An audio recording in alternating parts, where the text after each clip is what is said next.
Gosh, this screen's so small. Look what fell off the truck. Brand new ILX 411. Just came in today. This is Alpine up in their own ante. Ever since they made the 9-inch a couple years back, everybody's got some version of it. I think Pioneer even came out with a 10-inch, but the model number is 411. We already know what this is going to be. Damn, son, where'd you find this? There we go. Halo 11-inch AV receiver. So it's a lot like the 9-inch.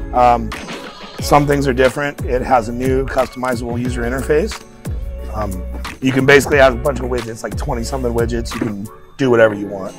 So, I don't know, let's get to the good stuff first. You can do weather and traffic and all sorts of stuff. Here we go. That's what I want to see. It's bigger than an iPad. Oh my goodness. 11-inch touchscreen floating LCD, and I'm telling you, you guys can't tell, it feels so good. Like it's not plastic. I don't know what it is. It's like aluminum or something. And of course they got the light on the bottom like they did on the last model. But just as a comparison, here's a 9-inch, or 11-inch, sorry, compared to the 9-inch. So, big difference. But everything's basically the same as far as the feature set goes. HDMI, Maestro compatible, Apple CarPlay, Android Auto, of course. These are all standard features in 2021, the land of the future, right? So, in the box, you're gonna get a 11-inch tablet.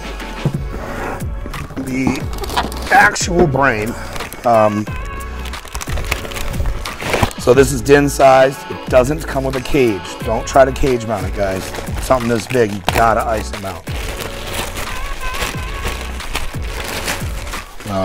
Again, the crew at Alpine was thinking all connections are detachable from the back of the unit. So some of these cars now with these really tight dashboards, if you don't need this thing plugged in, you don't have to have it plugged in. It'll fit a lot better without it plugged in. So HDMI, looks like your power harness, Maestro harness, looks like dual USBs. Oh no, wait.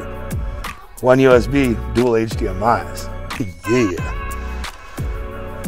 Really cool, new. Right here is the instructions. We're never gonna read those. Right here is all those harnesses I was telling you guys about. So again, every single thing is separate. So, you know, if you're doing a system without amps and stuff, RCAs, don't need them. You don't have to try to figure out how to fit them inside of a dash. Power harnesses, everything we need. That's it, Phil. Stay tuned. We're gonna do an installation video for you soon. We gotta get this in a car. Maybe it could be my car.